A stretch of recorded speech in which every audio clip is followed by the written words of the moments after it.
Welcome to the third installment. Some of you may have been wondering, what is that picture behind all that text that keeps appearing at the beginning of all these lectures? And tonight is the big reveal. That is the head of a kuribu. A kuribu in the ancient Near Eastern world was a composite being, usually had the head of a man, the body of an animal like a lion or a bull, and wings. They came in many forms, many different designs. This particular karibu comes from the north of Israel, a place called Assyria, and that is a picture of what the whole thing would look like when it was standing. Another term for a karibu, if you take that and turn it into Hebrew, is cherub. So this is a cherub, a kind of cherub.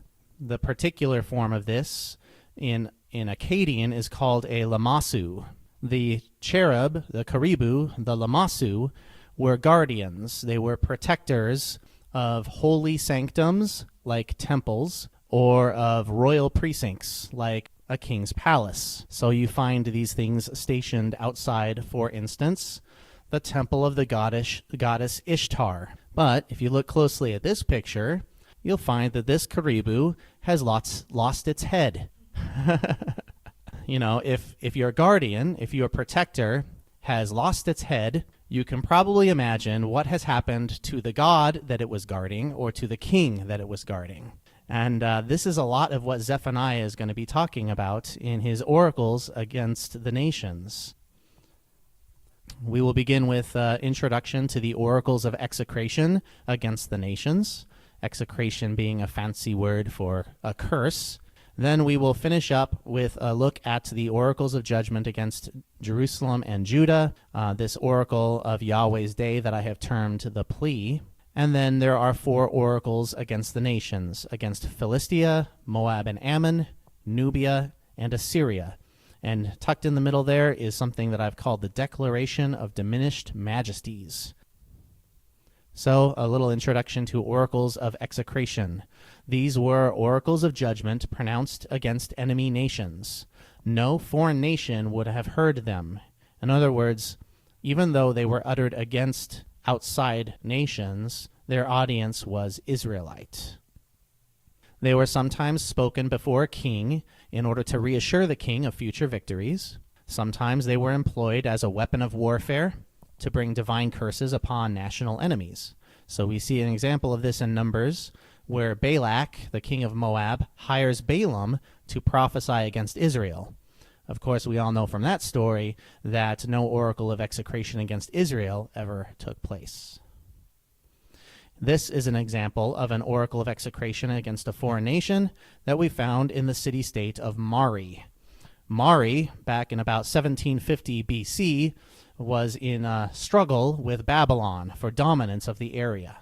The king at the time of this oracle, the king of Mari, was a guy by the name of Zimri Lim. Apparently, he had a bunch of different prophets that would come to him and tell him things. And this is one of those prophecies that they uttered. A prophet of Dagan of Tutul arose and spoke as follows. Babylon, what are you constantly doing? I will gather you into a net, and it breaks off there, so apparently something nasty was going to happen. The dwellings of the 7 accomplices and all their wealth I give in the hand of Zimri Lim. End of that oracle.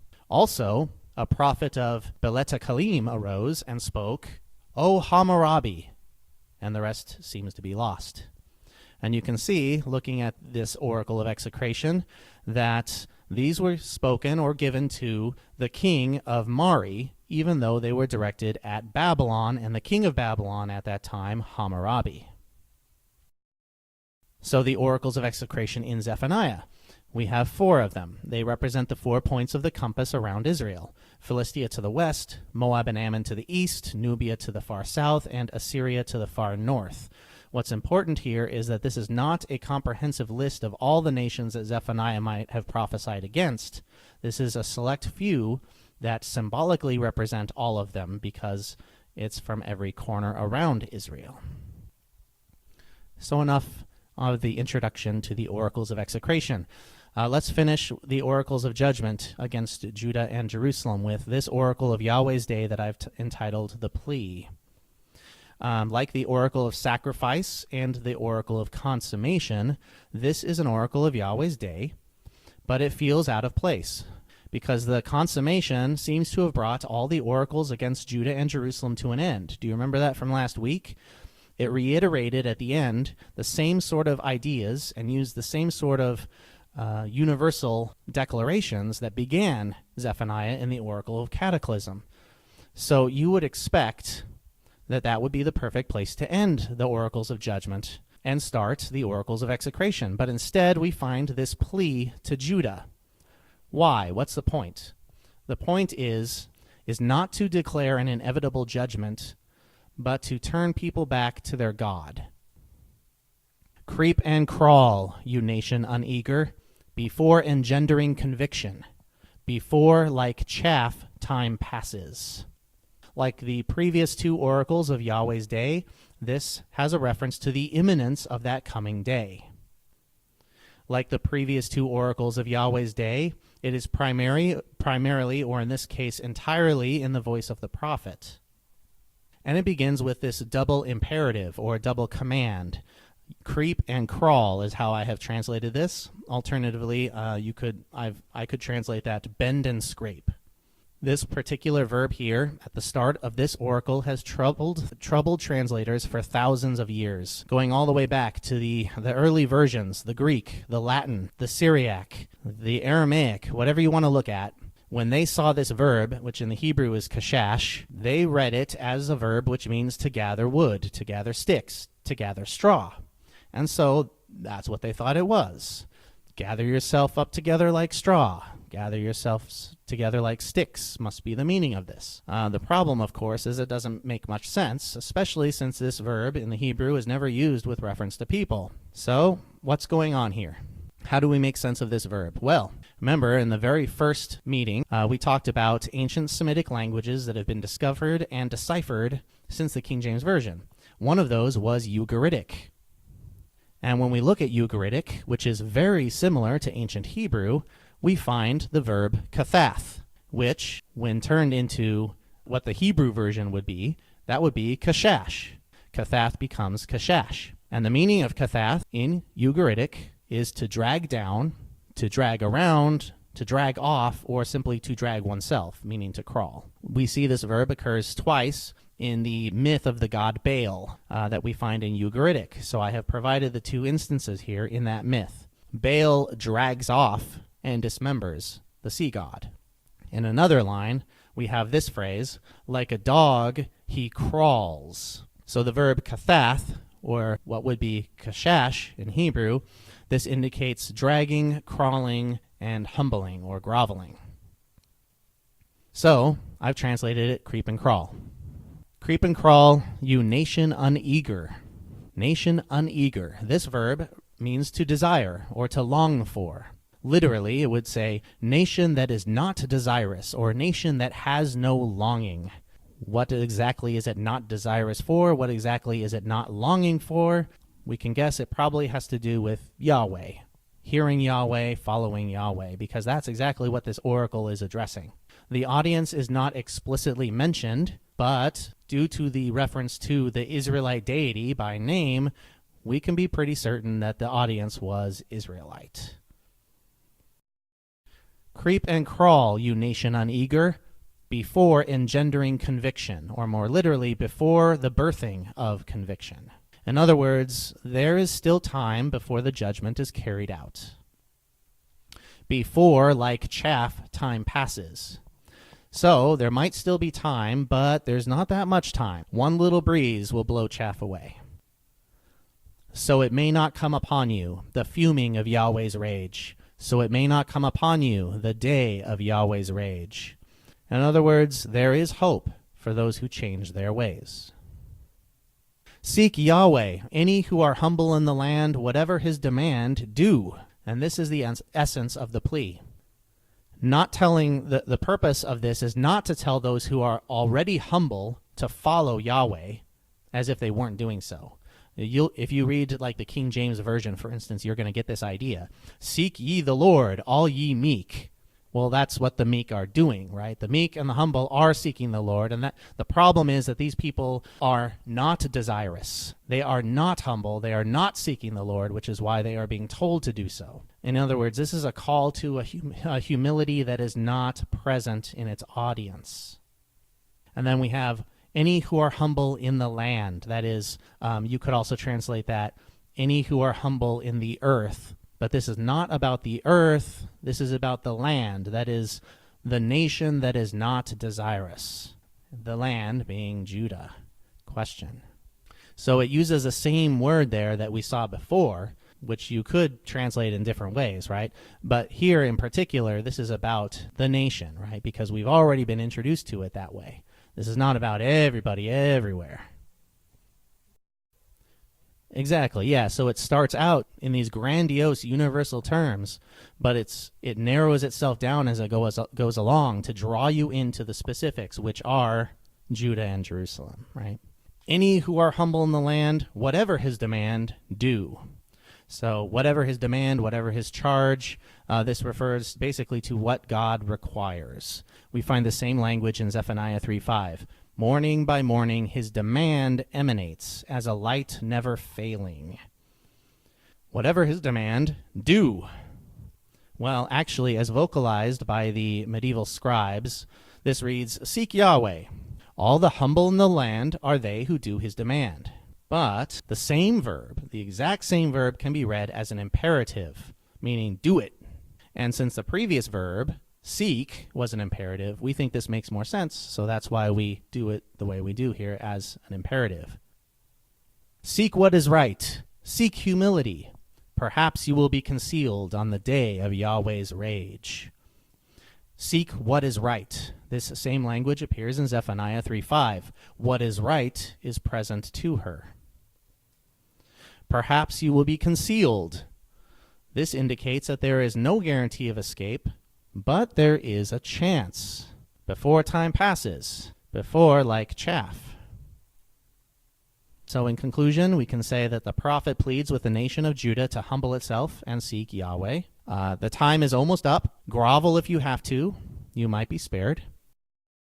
What's great about this oracle is that God gives multiple opportunities for people to turn their lives around. So in other words, God has given the people this kind of word numerous times, probably. What is not so great, I think, is the threat of God pouring out his rage on people. But altogether, what we see here is a picture of Yahweh that we see several times in the law.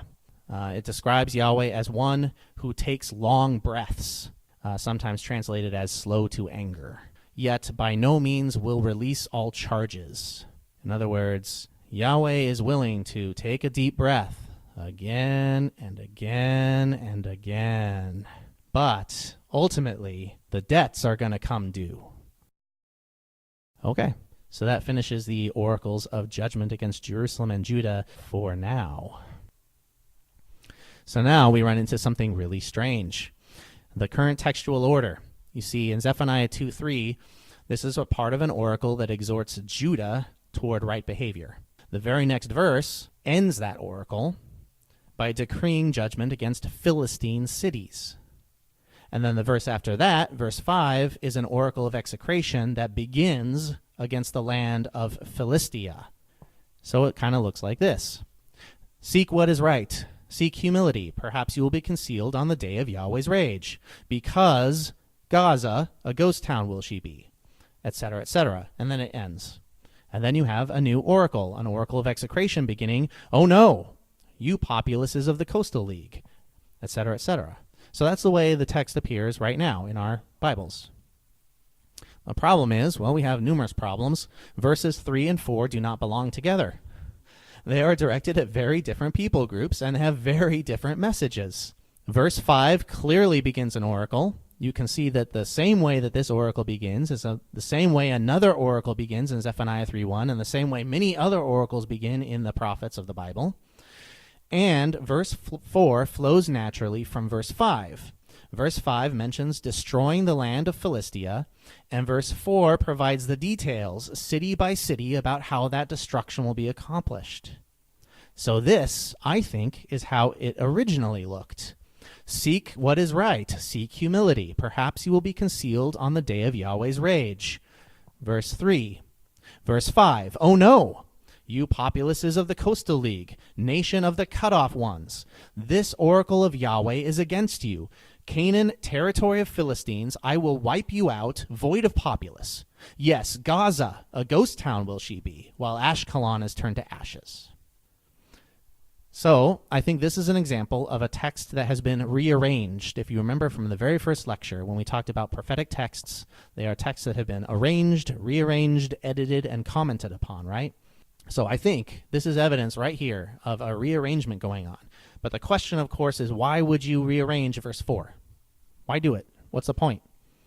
Well, by ending the oracle of execration toward Judah with judgment against Philistia, this creates, remember that term I've used before, a textual link between the oracles of judgment and the oracles of execration that come next.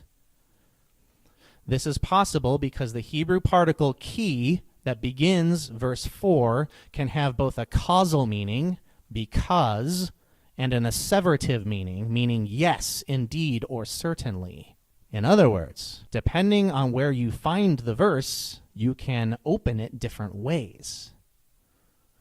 And the nice thing about this is if you decide to move that verse from after verse 5 to before verse 5, well, maybe you've rearranged a bit of the content, but the actual divine word is still there. It's not been lost. It's not just been deleted.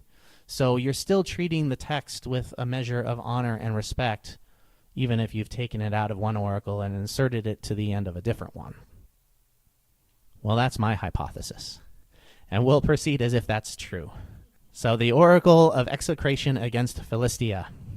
A little bit about the Philistines. Well, the Philistines appear to be one or more tribes of Greek seafaring warriors from Greece. They conquered the Aegean islands of Crete and Cyprus. They destroyed numerous kingdoms as they made their way south along the Mediterranean coast, one of those kingdoms being the kingdom of Ugarit, where we found all the Ugaritic texts. And they picked multiple fights with Egypt until Pharaoh Ramses III roundly defeated them. Archaeology shows a vast destruction of the major cities of Philistia, and then around 1140 BC, a repopulation dominated by artifacts that reflect Aegean culture. In other words, by 1140 BC, the Philistines had moved in. And this is an example of Philistine pottery. Now, you probably wouldn't know that this is Philistine pottery looking at it, but it has a particular shape to it, a particular style, and the design is Aegean. The design comes from the Greek Isles, and this kind of pottery dominates suddenly the whole region of Philistia. This is another interesting little artifact here, what people call an Ashdoda, mainly because it's found almost entirely in the city of Ashdod in ancient Philistia. But the interesting thing about the Ashdoda is that it looks like a chair or a throne that has also morphed into a woman. So you can see that there are some breasts protruding from the back of the throne or chair, and then a long neck, and it's kind of hard to make out in the picture, but there are also eyes and a nose, and perhaps even some sort of flattened crown at the top. More about the Philistines. Well, they get the name from the area where they lived, the southern coastal plain west of Judah. In Hebrew, this area is called Peleshet. The Greek Bible transliterates the name of the people as Philistiim, from which we get the name Philistines. Technically, the Philistines were foreigners, right? They were Greeks. They were Greek warriors, seafaring warriors. But eventually they came and they ruled over and integrated into the native populace of Philistia, which was Canaanite. So that's why the Hebrew Bible will often speak of the Philistines as Canaanites or the Canaanites as Philistines without distinguishing between them very often, because in some sense they were both.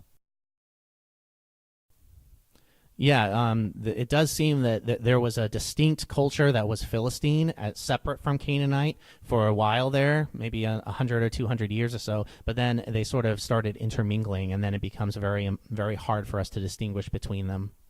Yeah. So the major cities of Philistia were Gaza, Ashkelon, Ashdod, Gath, and Ekron. And all but Gath are mentioned in this particular oracle. So you can maybe see where those places are situated. If you look on the Mediterranean coastline, at the very bottom, the south, you see Gaza. And if you move up and sort of to the east of Gaza, you see Ashkelon.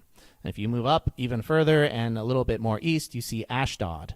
And then move inland, you see Ekron and Gath. And those were the major Philistine cities, but there were others. There were quite a few others that were much smaller, like Eglon and Ziklag and Gerar and whatnot. So let's begin the oracle against Philistia. Oh no, you populaces of the coastal league, nation of the cut-off ones, or Cretans. This oracle of Yahweh is against you. So we can see that this oracle of execration begins as a woe oracle. That's the traditional term for it. The Hebrew interjection there is hoi, hoi. It's an independent interjection of dismay, despair, or horror. And it means something like, oh no, woe, alas, yikes. And we can see that this oracle is in the prophet's voice. This oracle of Yahweh is against you. But of course, after that point, it's going to change from the prophet's voice to the deities. And this oracle also includes parallelism. So you can see that you populaces is parallel to nation. The coastal league is parallel to the cut-off ones. So anyway, the coastal league is identified as Kerathite, that is, the people of Crete. Now, Kerathite is a name for the Philistines. It is also a pun. The root of the word Kerathite means to cut. And so the ancient Hebrew scribes liked to make fun of the Philistines by using word plays with the verb to cut. So we have this example here in Ezekiel 25:16. I will cut off the Kerethites. That is, I will cut off the cut-off ones, or the people from Crete. And the very interesting thing about this is that we have in Zephaniah, at the beginning of this oracle against Philistia, we have a name pun. And if you look at verse 4, you see that there are a lot of name puns that did not exist anywhere else before verse 4, which makes me think, again, that verse 4 belongs with verse 5, because verse 5 is about Philistia, it is about its destruction, and it begins with a name pun. So here's the divine word here, the deity's voice. Canaan, territory of Philistines, I will wipe you out, void of populace.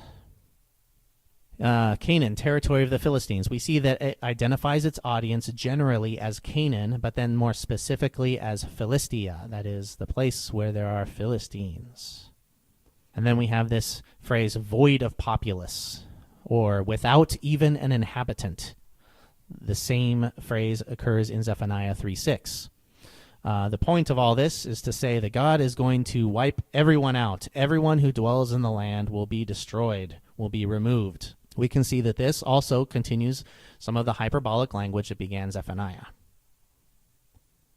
Verse 4 personifies each of the Philistine cities as a particular kind of stigmatized woman. Each makes use of a different kind of wordplay. So we're going to look at the next verse and look at these wordplays and what kind of stigmatized woman they're talking about. Yes, Gaza, a ghost town will she be, while Ashkelon is turned to ashes. So here we have the name pun. Gaza, a ghost town. Here we find a word that sounds virtually identical to the place name is set next to it to create an association that doesn't otherwise exist. So in the Hebrew it says, Azah Azubah, literally, Gaza abandoned. But of course, there's nothing about an Azuvah, an abandoned place, that has anything to do with Gaza. But by placing those two together, suddenly Gaza becomes abandoned, or, as I translated, a ghost town to capture that wordplay, Gaza, a ghost town. This is personifying Gaza as a woman who has been abandoned by her husband. While Ashkelon is turned to ashes. So here we have alliteration. We have alliteration with the sounds of the consonants sh or sh and l or l. So in Hebrew, this reads Ashkelon lishmama. Literally, that says Ashkelon to a waste or Ashkelon to a deserted area. But I've translated that to capture the alliteration Ashkelon to ashes. So what kind of woman is this talking about? If Ashkelon is lishmama, she has become a shomema, which is a woman deserted before marriage. So Gaza is a woman abandoned by her husband. Ashkelon is a woman deserted before marriage, so she hasn't even gotten the chance to be married yet. As for Oustville, or Ashdod, in half a day will they eject her. Oustville and eject. This is a really fun one. When Zephaniah's audience heard the name Ashdod mentioned alongside the verb garash, which means to eject, they would associate the name of Ashdod with the verb shadad, which sometimes means to drive out or to expel. And I have an example there from Proverbs if you want to look it up in your Bibles, which is the same meaning as garash. So, in other words, this is a pun, and you actually wouldn't get it until you got to the last verb. As for Ashdod, in half a day will they eject her. Oh, they're calling Ashdod ousted.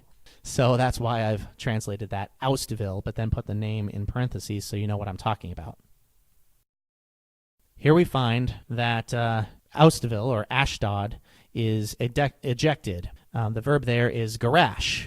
And what is a woman who is garashed? She is a gerusha, a woman who is divorced or expelled. In half a day will they eject her. Half a day is a nice little idiom there. It basically means by noon, an expression that means quickly. It's not going to take too long to do this. While Ekron is excised. Here we find more alliteration. In the Hebrew, it reads Ekron teaker. Literally, Ekron is uprooted. But to try and capture that alliteration, I've translated Ekron is excised. And so we find that there's a particular woman, a woman who is barren, was called an akara, from the same root that comes this to uproot, which Ekron has become. So Ekron will become a barren woman. And here is the order of those cities: Gaza to Ashkelon to Ashdod to Ekron. It moves from the southernmost city to the northernmost city in a row, kind of like an army that might be marching up through the land. Who might march north through Philistia? Well, Herodotus says that Pharaoh Psammetichus invaded Philistia about 630 BC, but it does say that it took him 29 years to conquer Ashdod, which is hardly half a day. Herodotus also says that Pharaoh Necho II, the son of Psammetichus, conquered Gaza, and this seems to be confirmed in Jeremiah 47:1. That which was Yahweh's oracle to the prophet Jeremiah about the Philistines before Pharaoh smote Gaza. Babylon seems to have come later and finished the job that was begun by Egypt.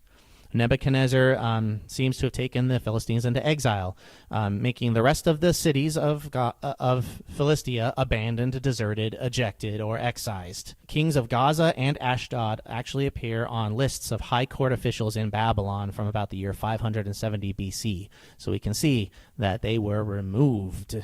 And we also find settlements near Nippur that were called Ashkelon and Gaza. In Babylon, yeah. Well, there's a little bit more here, but I think the rest of the oracle here has been augmented by a redactor. We talked about this in the very first session. The term redactor is a fancy scholastic term for an editor. And the evidence, how do we find out whether something has been redacted or edited? The evidence comes from two things, that is coherence and cohesion.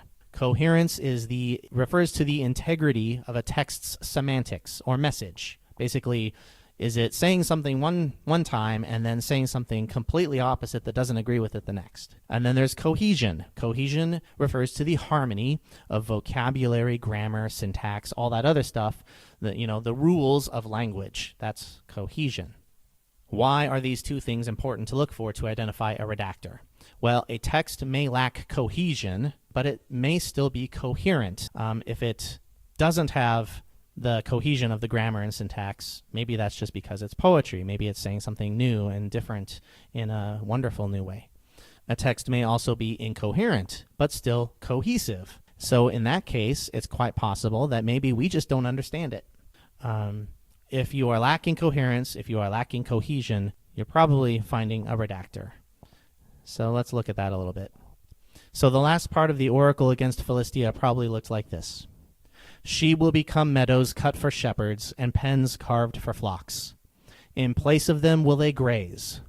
Among Ashkelon's edifices by evening will they repose. So we see it begins with she.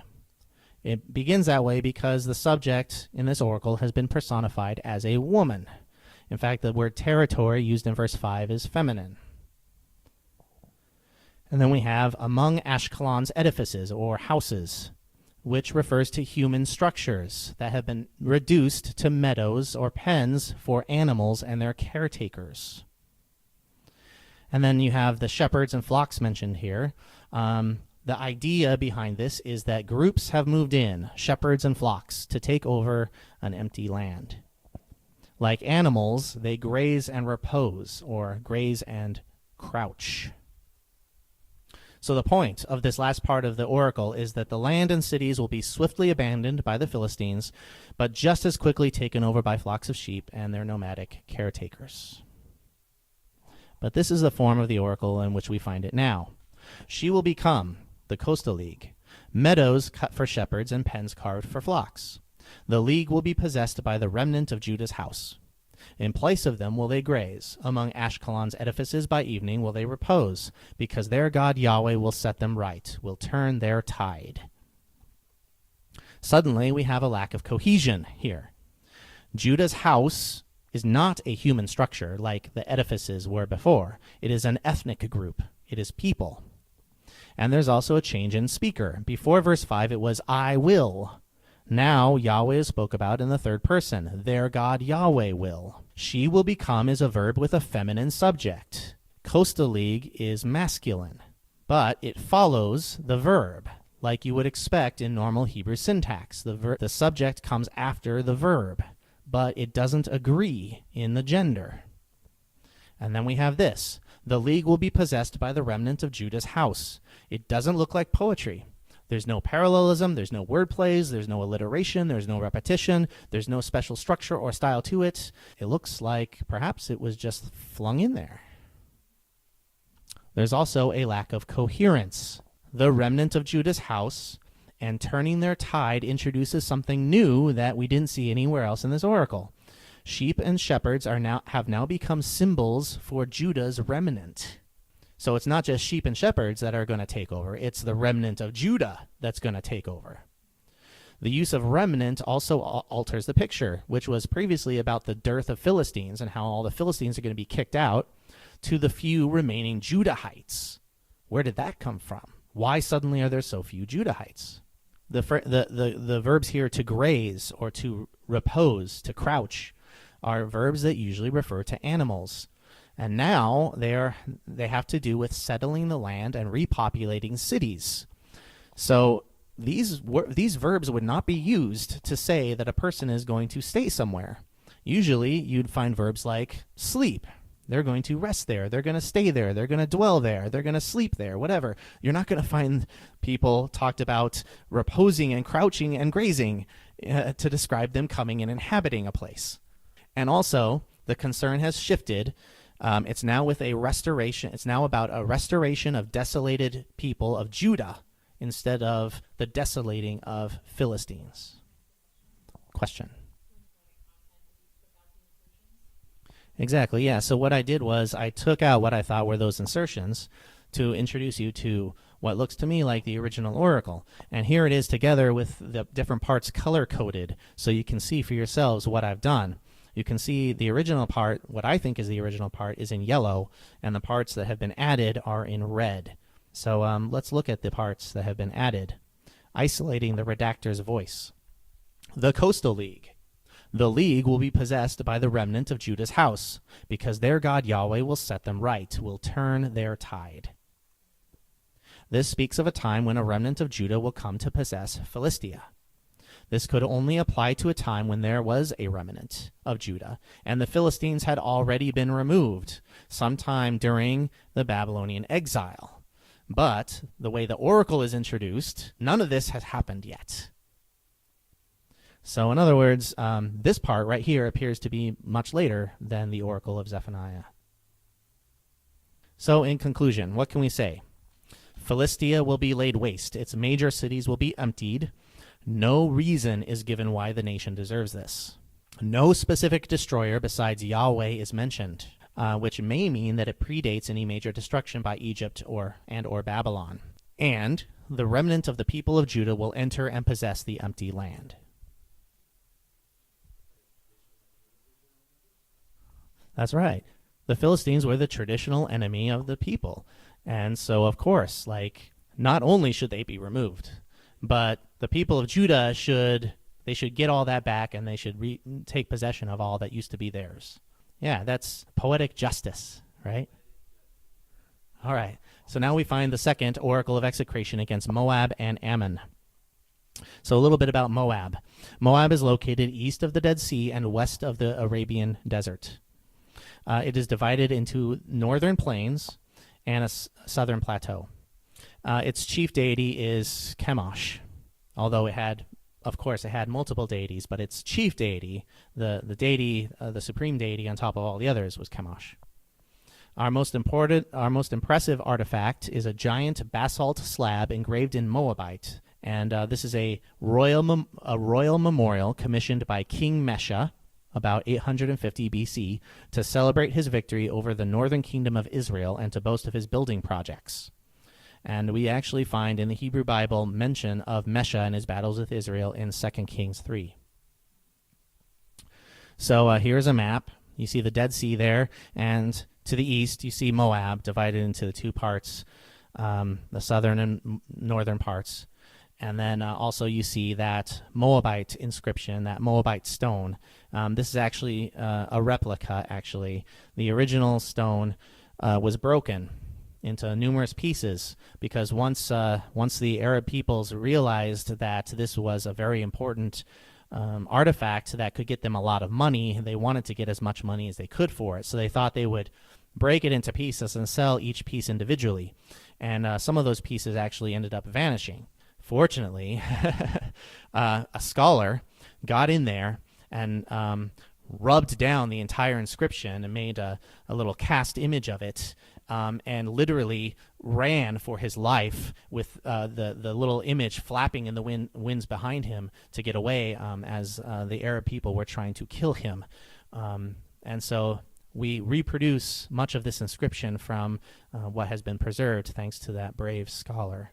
But there are still some large chunks, some large pieces that remain.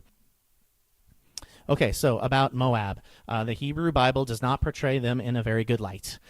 They are viewed as enemies of Israel with a sordid, and you might say incestuous, beginning. Numbers says that Balak, the king of Moab, hired the prophet Balaam to curse Israel in the name of the gods. And here we have a little bit of irony, because here in Zephaniah, we have an oracle of Yahweh that is a curse against Moab. Now a little bit again about the Ammonites. The Ammonites were located in an area called the Transjordan, above Moab, but eastward and inland from the Jordan River. The capital city of ancient Ammon was Rabbah. Like the Moabites, they are also viewed as enemies of Israel with a sordid or incestuous beginning. Their chief deity was Milcom. And the longest and most complete Ammonite inscription we have comes from a bronze bottle inscription from Tel Saran. So here we have some fun pictures. There's that bronze bottle with the Ammonite inscription on it, and then a little map so you can see where Ammon is located. You can see the top of the Dead Sea on the bottom of that picture there, and then Ammon there with Rabbath Bene Ammon, which was the capital city of Rabbah. This is part of Jordan, modern-day Jordan, yes. So let's start the oracle of execration. I have heard Moab's slur and the Ammonites' offense. How they slurred my people, launched an offensive against their border. I have heard. begins in the voice of the deity, and it actually gives a cause for Yahweh's judgment for attacking Judah. And then we see parallelism here. Moab is parallel to Ammonite. Slur is parallel to offense. The verb they slurred is parallel to they launched an offensive. And my people is parallel to their border. And that allows us to, by looking at that parallelism, we can begin to see a lot of fun things going on here. We can see, for instance, that there is alternation in the words that are chosen, but no distinction in meaning. So, for instance, in the first half, Moab is mentioned, but instead of mentioning Ammon, they mention the Ammonites. That is, the first half mentions the country and then the people group of that country. But really, there's no distinction here, because by mentioning Moab, they're referring to the people of Moab, right? By mentioning the Ammonites, they're referring to the people of the land, the country of Ammon. And then we have a reversal of this in the second half here. We have the people group mentioned, my people, just like the people group was mentioned before, the Ammonites. Then their country, the country, their border. But again, there's no real distinction here. Their border refers to the border of the people, the border in which the people were, right? So even though it's playing with the language here, the same referent is being talked about in the two different places here. Here we find offense, and launched an offensive against. More fun with poetry. Here we find some parts of the text that sound the same. We have the word offense, gadoof. And then we have this verb here, which literally means to intensify or to become great, to become greater. And that verb is gadal. So you have the verb gadal and the noun gadoof, gadal, gadoof. They sound the same, and this is showing that this is an artistic composition. This verb and this noun have been specifically chosen to ring with assonance. So I have rendered them very similarly. The Ammonites' offense, launched an offensive against. Most translations treat the verbal phrase here, to intensify against, as another form of speech. So they will translate it to boast or to gloat. By looking at this, I think what they're doing is they are reading this phrase, to intensify against or to make great against, as a short form of a longer expression, which means to enlarge the mouth, which does mean to speak haughtily or boastfully. However, no such expression ever concerns a border, and an invective or slur is not limited to speech. It can also indicate action, and so I have a reference there from Numbers. Also, the use of border, this helps us understand the idiom better, that to intensify against a border means military action. Invade, yeah. So, but whose border are we talking about? A lot of people think that their border refers to the Ammonites' border. And there's a good reason for this, because in Amos, we have an oracle pronounced against the Ammonites, specifically because they used violence against Israel to expand their own border. It uses the same language here. However, their border in our text is parallel to my people, which is a reference to Israel. So the parallelism helps us better understand what this is talking about. Their border is Judah's border. And I included a little quote here from a prominent commentary writer who says, to intensify against means to gain mastery over or to make raids into its territory. Yeah, to invade. Therefore, by my life, prophecy of Yahweh, Lord of legions, God of Israel, I swear that Moab, the same as Sodom, will she be. By my life, here we see that Yahweh swears an oath. The phrase by my life opens an oath statement. It invokes the name of someone important to stand as a witness to the utterance. And since there is no one greater to swear by than himself, Yahweh always swears by himself. And you can contrast this with someone like Allah in the Quran, who swears against the stars and the moon and signs and different things like that. In the Hebrew Bible, Yahweh calls himself as a witness. He holds himself responsible for his own words. In other words, the word of Yahweh and Yahweh are indistinguishable. And then we have this oracular marker that is quite longer than any of the ones we've seen before. Prophecy of Yahweh, Lord of Legions, God of Israel. Literally, it's more like prophecy of Yahweh of Legions, God of Israel. But the phrase Yahweh of Legions is short for the longer expression, Yahweh, God of Legions. And you can see that, for instance, in a place like 2 Samuel 5:10. So I've expanded it into the fuller phrase that it represents. Yahweh, Lord of Legions. I actually, it would be literally God of Legions, but then it moves on to God of Israel, and I didn't want to repeat the word God twice, so I changed it to Lord of Legions instead of God of Legions. Yeah, we'll get to that in a second here. So I swear that Moab, the same as Sodom, will she be. So this part of the oracle starts with a key. In Hebrew, it means that, and it's short for I swear that. And you can see that in numerous places. Let him swear to me that in 1 Kings 1:51. I swear by myself, prophecy of Yahweh, that, Jeremiah 22:5. You find this key that means that paired with the verb to swear in numerous places. But in poetry likes to elide things. It likes to say less than the fullness. So in order to, but you and I, when we're reading this, we may not catch that Yahweh is swearing, even though it begins, therefore, by my life. We might not understand that this is a swearing of an oath. We may not understand that refers to the beginning of the swear, right? So I have included that there. So I swear that Moab, the same as Sodom, will she be. So the content of the oath begins, Moab will become like Sodom. And again, a place is personified as a woman, as in the oracle against Philistia. And to answer your question, I guess I didn't get to it, or maybe I'll get to it again somewhere later. Yahweh, God of Legions, basically refers to him as the divine leader of armies. It's sort of a war title. While the Ammonites become like Gomorrah, a perpetual expanse of weed, salt pit, and ashes. So here we have the word expanse. Memshach. And unfortunately, this is a very troublesome word. It only appears here. It looks like it comes from the root meshach, that is M-S-H-Q. But what does that mean? Who knows? That doesn't mean anything as far as we know. So to make sense of this, some translators and commentators have sought other verbs to turn to explain it. Some have thought that it comes from the verb shuk, which means to overflow. And so you get the Holman Christian Standard Bible says a place overgrown. The NET says will be overrun. That's an attempt to make this verb that means to overflow and is used to speak of liquids like water or rivers, talk about weeds and salt pits and ashes.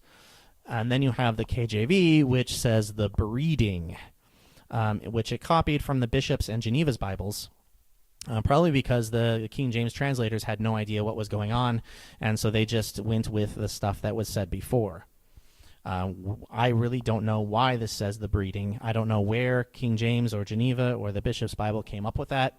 So this is another instance where we see what the King James says and we shrug our shoulders and we move on. Instead of all these fun little things that people have come up with to explain the word, I'm going to take it, instead of from Meshach, I'm going to take it from Meshach.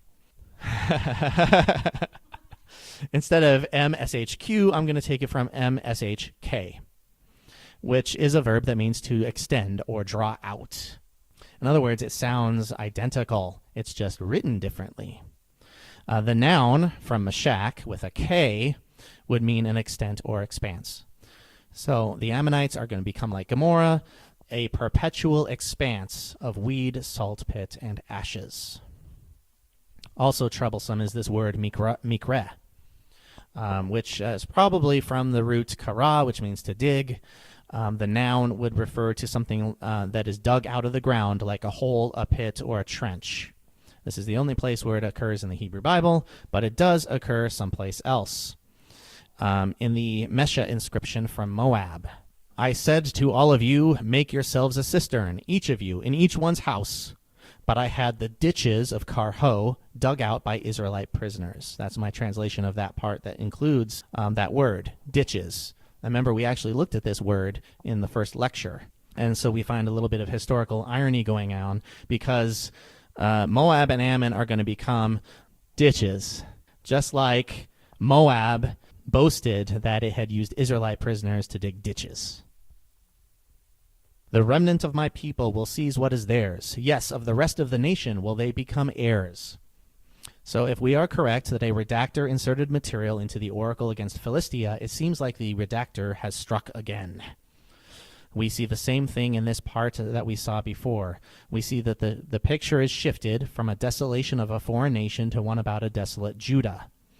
It also shifts the picture from a land made empty to a land being repossessed. And then we have some really excellent parallelism going on here. Reverse parallelism. The first line, the remnant of my people, talks about Judah. The second line, will seize what is theirs, refers to Moab and Ammon, what belongs to Moab and Ammon. The third line, yes, of the rest of the nation, refers to Moab and Ammon. And the final line, will they become heirs, refers to Judah. In other words, the remnant of Judah will become heirs. They will seize the rest of what belongs to the nation of Moab and Ammon. How do we know? Besides the parallelism, we find this phrase, the rest of the nation, which is used elsewhere only to describe Gentile nations. And I gave you a few places there, Joshua and Habakkuk. So you'll often find people thinking that this rest of the nation refers to Judah. But in fact, it doesn't. So in other words, the remnant of Judah will take over what remains of Moab and Ammon. And then we have this lovely but extremely rare instance of rhyme. We talked about that last week, right? Rhyme doesn't really ever occur in biblical Hebrew poetry. But this is the second and last instance that you will see it in Zephaniah. So I have captured this in my translation. The remnant of my people will seize what is theirs. Yes, of the rest of the nation will they become heirs. This comes to them for their insolence, since they launched an offensive against the people of Yahweh, God of legions. So the reason for judgment is repeated, but with one addition. Not only did they slur, not only did they launch an offensive against, but they were insolent. They were arrogant. They were prideful. Then we have this phrase, since they slurred, launched an offensive against, or they intensified against. To intensify against, as we saw, indicates military action. There is, however, no conjunction here. It does not say they slurred and launched an offensive against. In other words, it looks again like someone stuck another verb in there. We saw this before in Zephaniah 1:5. Those who swear, those who bow, right? There's no conjunction there.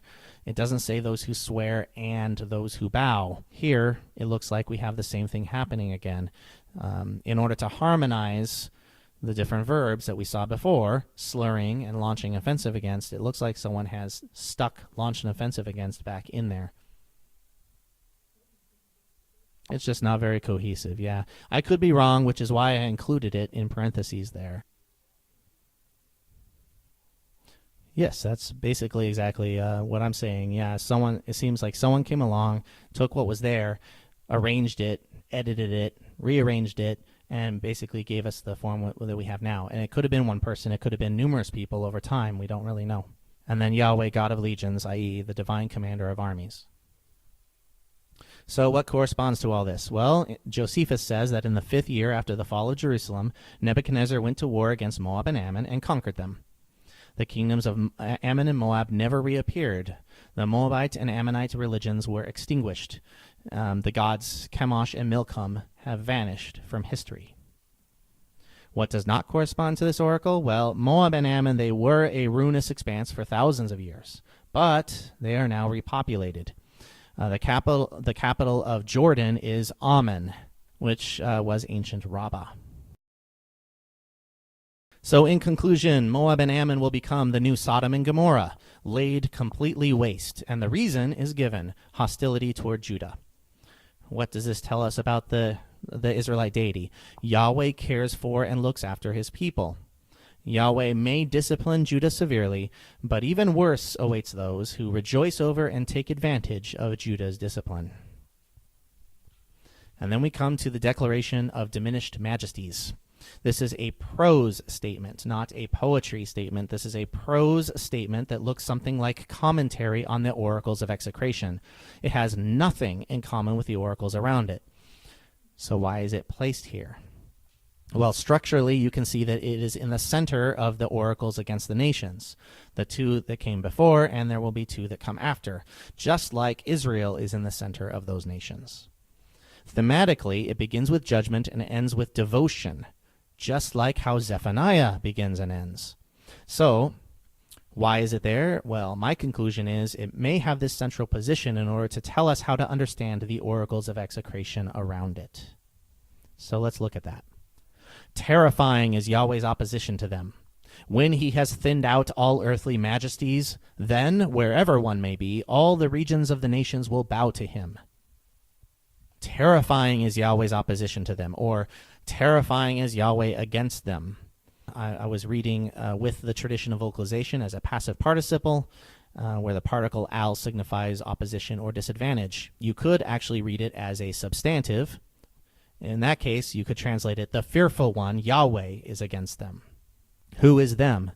Chronologically speaking, this is probably Moab and Ammon. But if it is in the middle of these oracles of execration for a purpose, to talk about all those oracles of execration, I think it probably includes everyone whom Yahweh is against.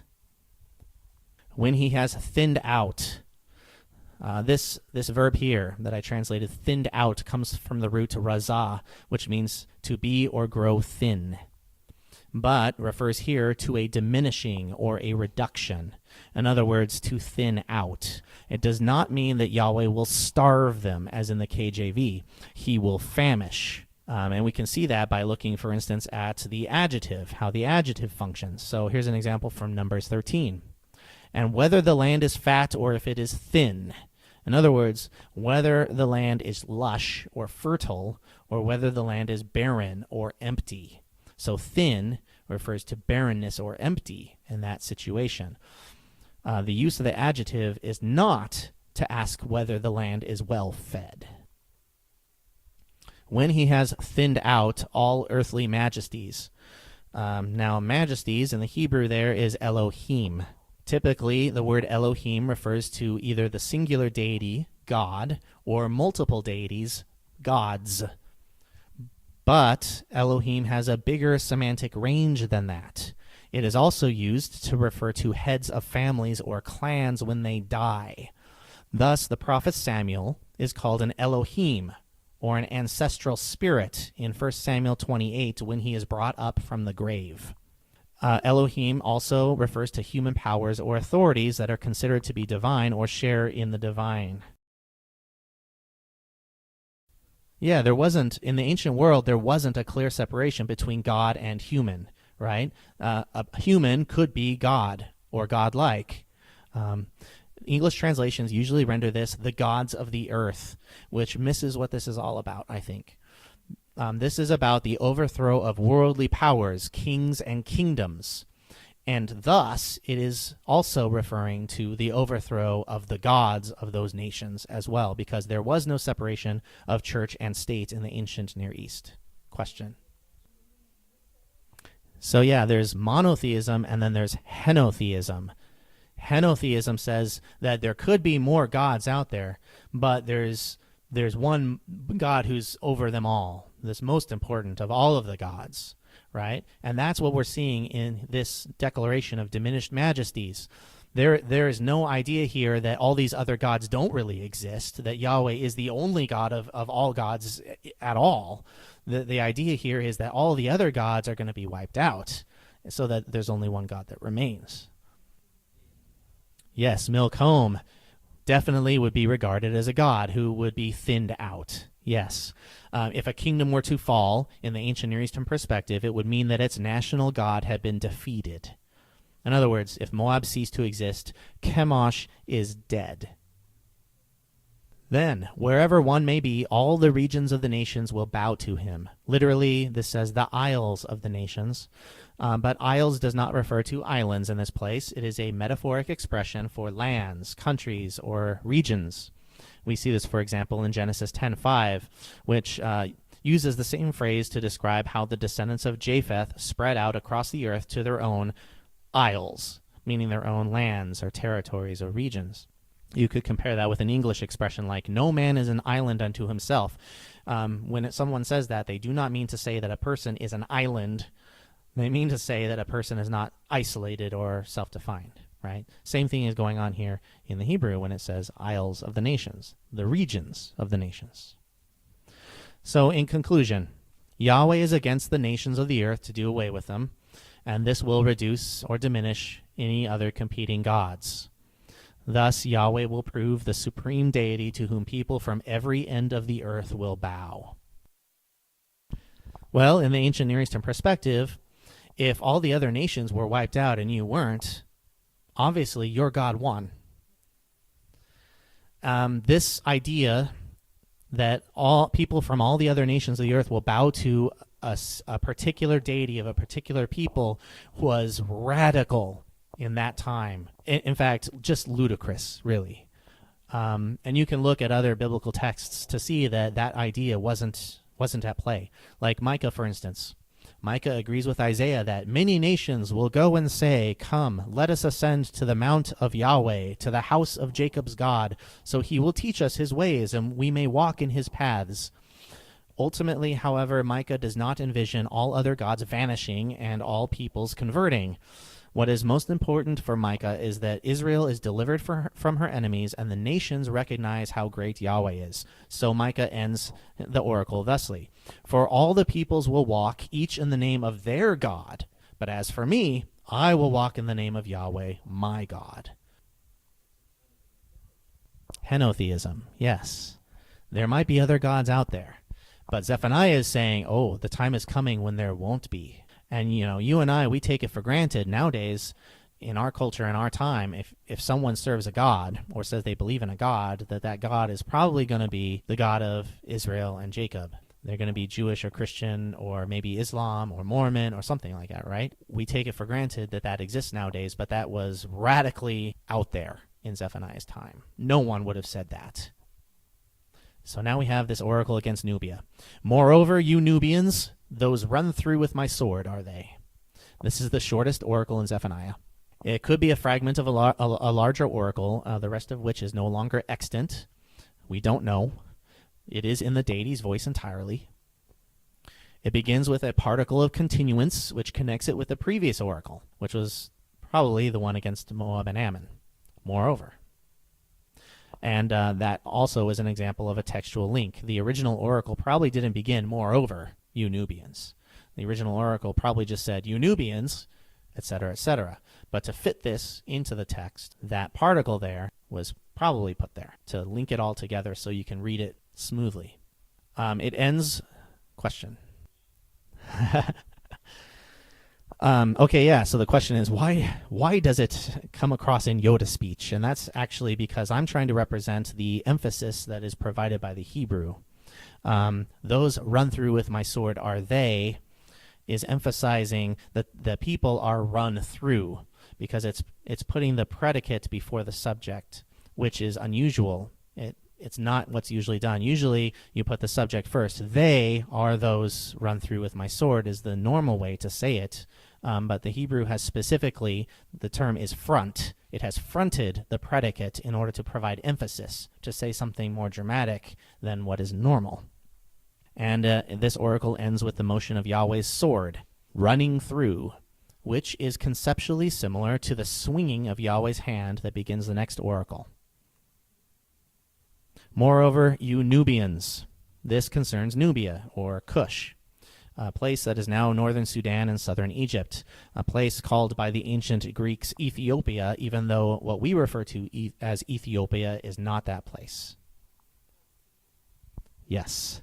Many translations will say, moreover, you Ethiopians, because that's what the Greek says. But what used to be Ethiopia is not what is Ethiopia now. Okay, so what about the Nubians? Nubia ruled Egypt for a little while, from about 744 to 656 BC. This is called the 25th dynasty, the 25th Egyptian dynasty. And then Ashurbanipal, king of Assyria, ended Nubian rule over Egypt. He drove Nubia out of most of Egypt and set Psammetichus I in power, and so began the 26th dynasty.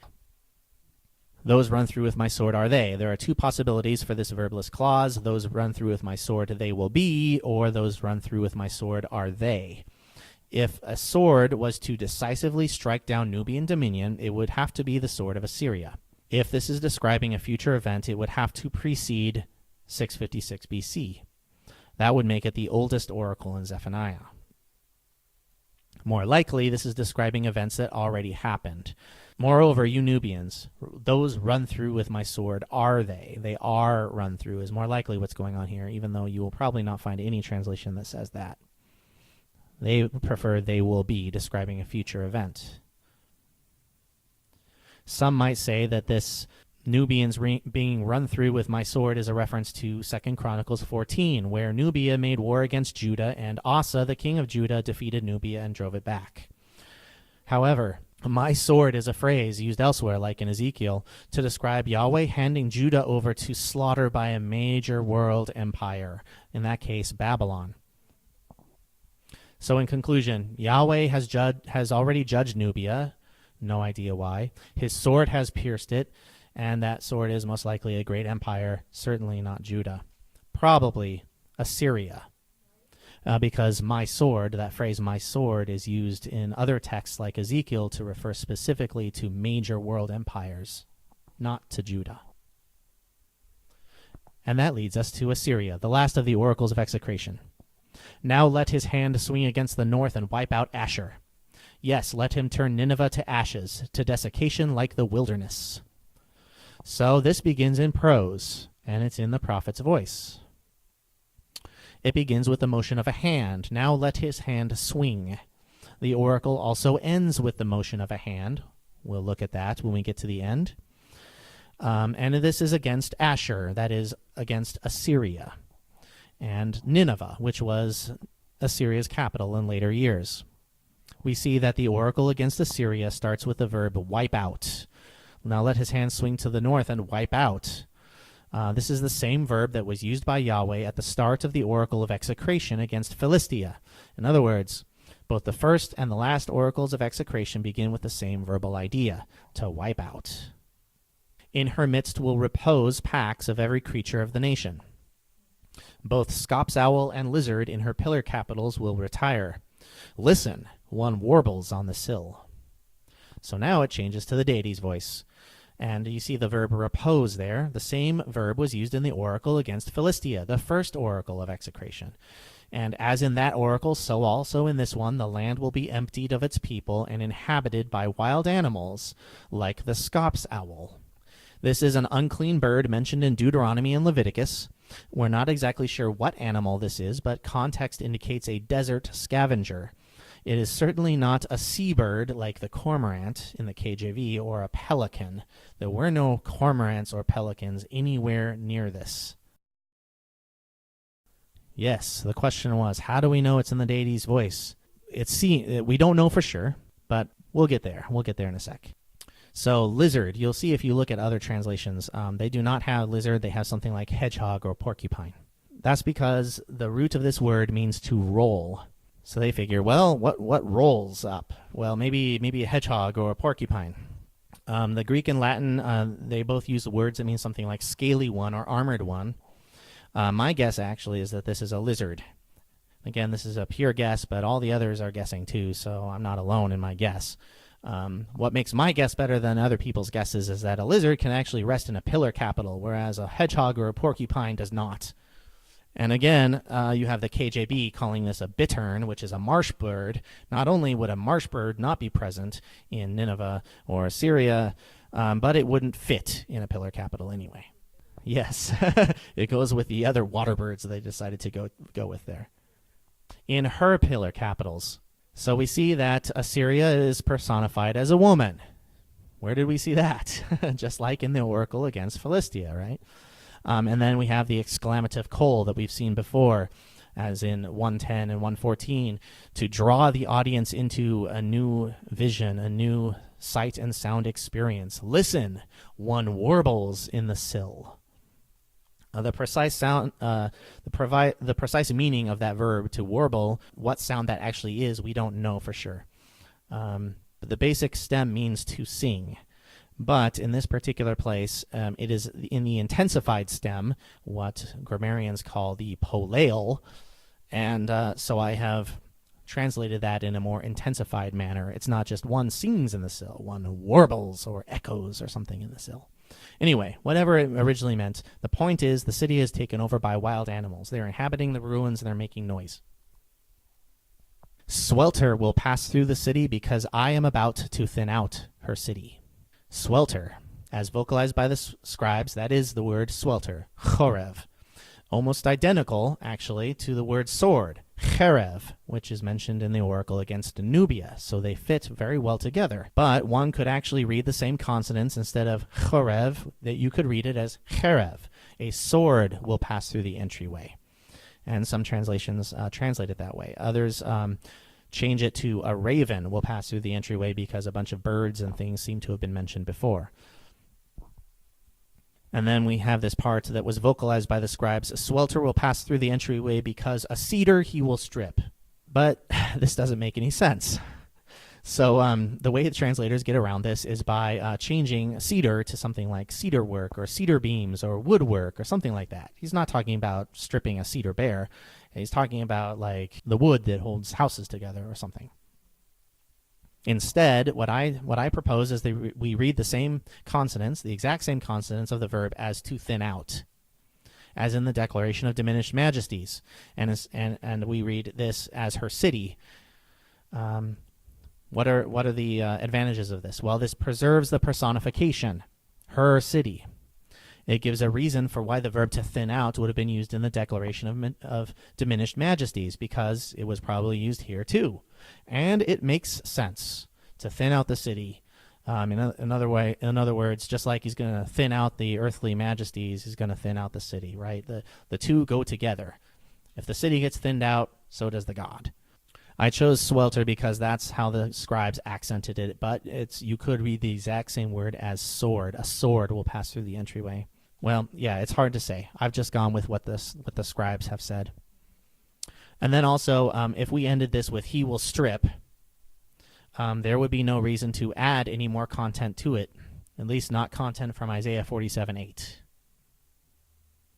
So we saw how content from Amos 5:11 was added to the end of the oracle against the wealthy. Remember that? And here we find at the end of this oracle against Assyria, content has been added to this oracle from Isaiah 47. So I put them together so you can see them here. Zephaniah 2:15, this is the champion city, she whose settlement is secure, she who thought to herself, no one else but me.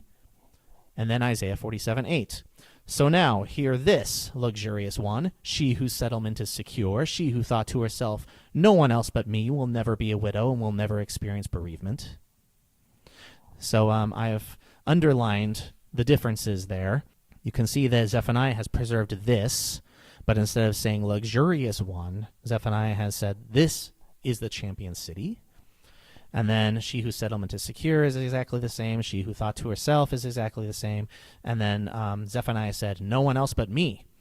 And you can see the rest of it in Isaiah 47. No one else but me will never be a widow and will never experience bereavement.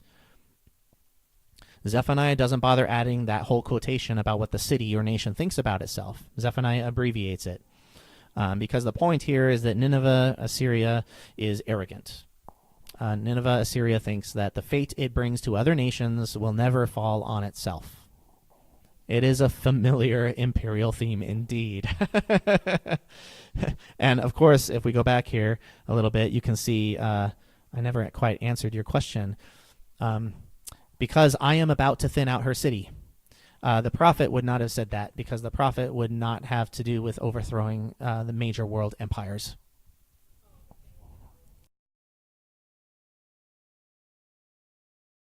All right, so the prophet declares otherwise. How can it be that she turned to ruin, to a reposal for wild creatures? So here, reposal, we find a wordplay with the same verb that was used in 2:14. In her midst will repose packs of every creature of the nation. She will be turned to a reposal for wild creatures. So I've tried to show how that word is reused in a different way by using similar English words. And then I've ended it with an interrobang. An interrobang is both an exclamation mark and a question mark, because this is both a question and an exclamation. How can it be that she turned to ruin, to a proposal for wild creatures? This is an exclamation of shock.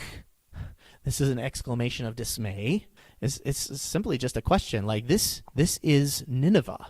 This is the capital of Assyria, the major world empire. And now animals are resting in its ruins? Anyone who passes by her will hiss, will shake their fist. Fist here is literally the word hand.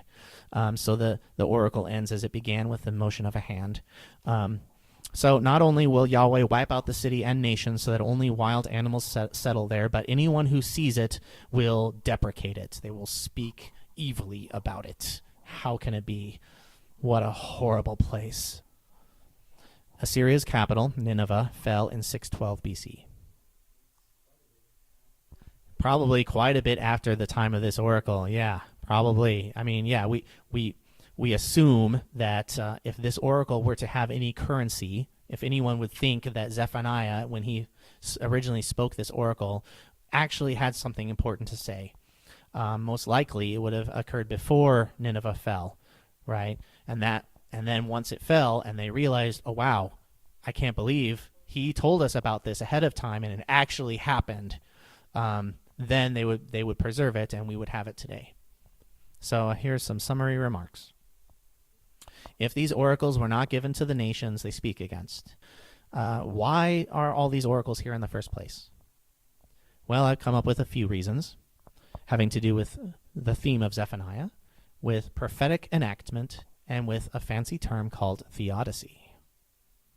So theme. Zephaniah uses metaphor, hyperbole, and universal language to make it seem as though the whole world is going to end. We saw that particularly at the beginning, but you also saw it at the end of the oracle that I called the consummation, right? And you see it in other places too. As the text transitions into oracles of restoration, the text will also follow a similar thematic trajectory, only that time it will be positive. It will use universal, positive language.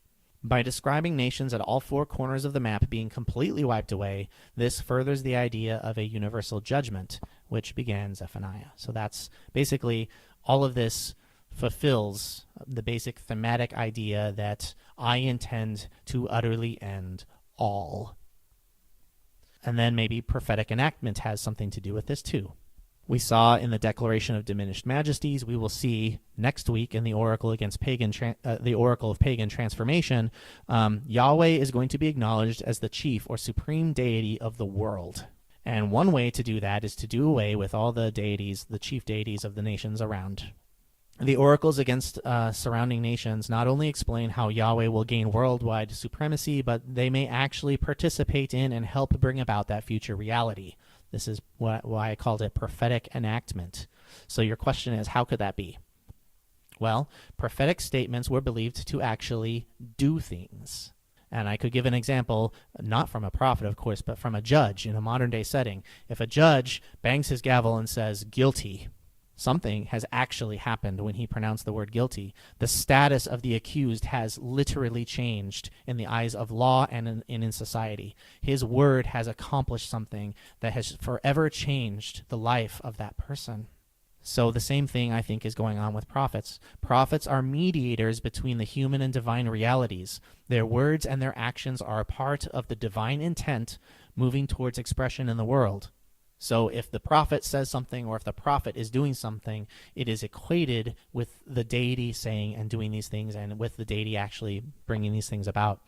In other words, God and humanity's actions are interrelated.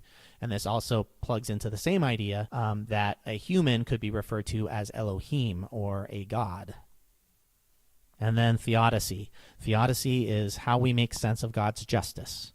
So I have a couple questions here and a couple answers I think that Zephaniah gives to questions of theodicy.